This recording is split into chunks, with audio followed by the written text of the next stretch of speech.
Al menos 7 millones de niños sufren privación de libertad en todo el mundo.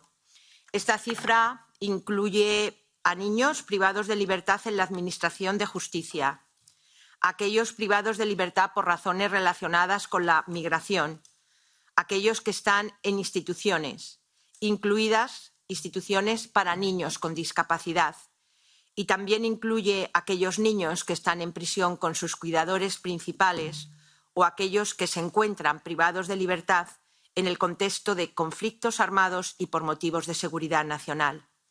Según los últimos datos que se facilitaron durante el último debate del Consejo de Seguridad, al menos 2.496 niños fueron privados de libertad por su asociación real o supuesta con partes en conflicto en el último año y se encuentran en situaciones de detención donde en su mayoría están sujetos a una gran violencia tanto física como sexual y psicológica.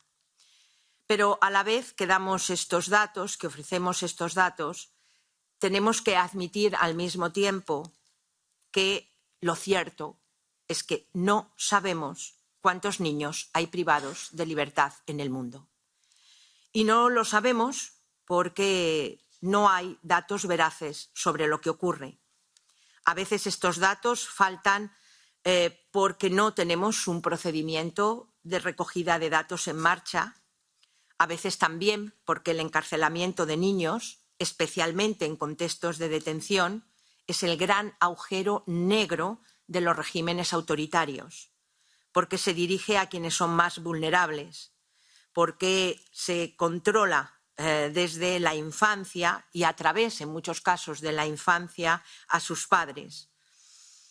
Lo cierto es que no hablamos mucho de esta situación, no hablamos lo suficiente de las terribles realidades a las que se enfrentan los niños en Irán, en Ucrania, en Mauritania, en Sierra Leona, en Cuba, de las realidades que sufren los niños palestinos encarcelados en prisiones israelíes.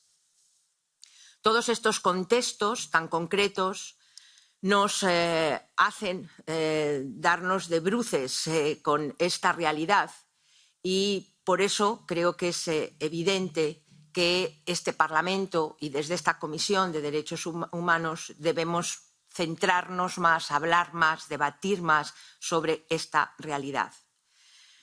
Según ha citado ya la presidenta, el Informe Mundial de Naciones Unidas sobre los niños privados de libertad, que se presentó en Droit en abril del 2021, el trabajo realizado por el profesor Manfred Novak y su equipo de expertos, desde mi punto de vista, supone un hito verdaderamente considerable. Marca un paso para poner fin a la invisibilidad y superar la estigmatización, la vulnerabilidad y la exclusión social de los niños privados en libertad. El pasado año, durante la segunda conferencia anual sobre el Estado Mundial de los Derechos Humanos, organizado por el Parlamento Europeo en Venecia, tuvimos la oportunidad de debatir en profundidad sobre los principales elementos y resultados de este estudio, que incluye varias recomendaciones concretas. Por eso, este informe que presento hoy y que espero que podamos aprobar en esta comisión debe suponer un paso importante, un paso de inflexión en nuestro trabajo por los derechos humanos de los niños privados de libertad. Este informe no debería ser un destino, una compilación de datos, sino que debería ser el inicio de un trabajo en curso en esta comisión para dar seguimiento también a todos los pasos que deben dar los organismos internacionales y convertir a la Unión Europea en un sujeto principal que impulse estos avances. La Unión Europea y sus Estados miembros deben poner en marcha una estrategia global para poner fin a la detención de niños antes del final de la década actual. No hay excusa para detener a niños y niñas incluso en los conflictos, en los contextos de seguridad nacional, en las situaciones de territorios bajo ocupación. Los niños son niños y los niños son siempre víctimas. Para cualquier persona con un poco de sensibilidad es muy fácil sentir empatía por un niño, por una niña. Muchos de nosotros somos padres, tenemos hijos, tenemos hijas, tenemos sobrinos, nietos. Empatizamos con los hijos de nuestros amigos porque reconocemos la absoluta vulnerabilidad que los caracteriza. ¿Cómo podemos explicar entonces que podamos seguir impasibles ante tantas situaciones tan evitables de sufrimientos para los niños y las niñas privados de libertad? Independientemente de las condiciones en que estén detenidos, es importante subrayar que cualquier forma de detención, incluidos periodos de duración relativamente corta, tienen un impacto profundo y negativo en la salud y el desarrollo del niño. Este tiempo de privación de su libertad durante la infancia marcará su vida de adulto y, por lo tanto, marcará también nuestro futuro colectivo.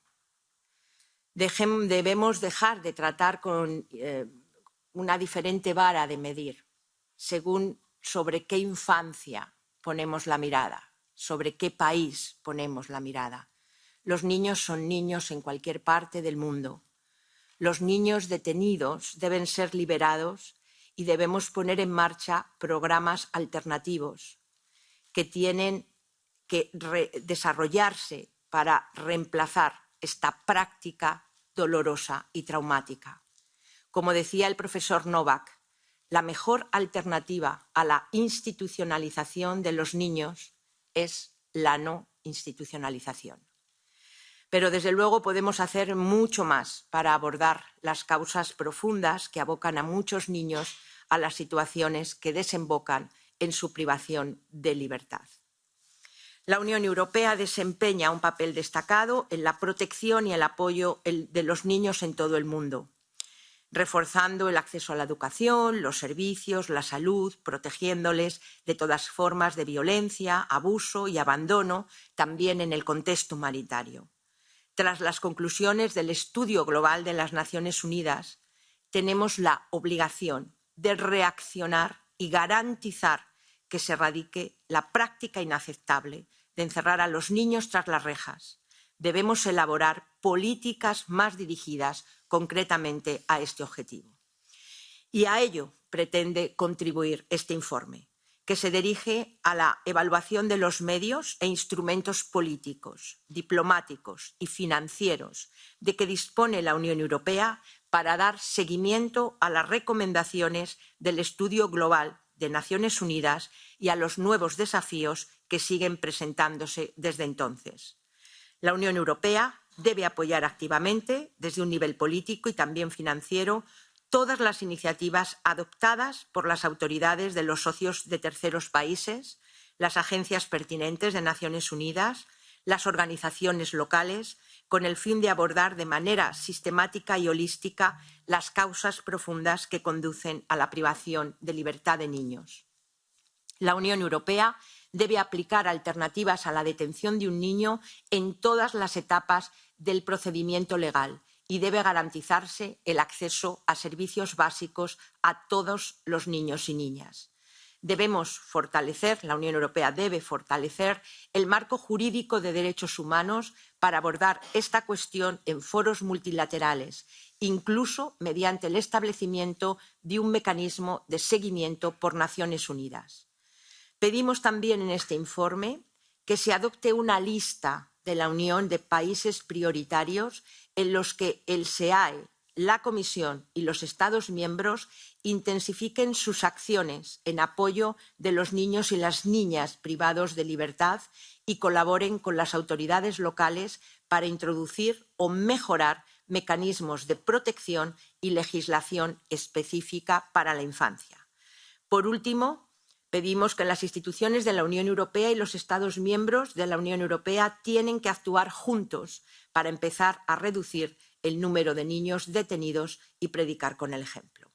Espero, sinceramente, que este informe allane el camino a seguir y espero colaborar con todos los reporters alternativos para enriquecer este informe y para que efectivamente pueda marcar el trabajo de esta comisión durante las próximas legislaturas en este tema tan importante de los derechos humanos. Muchas gracias.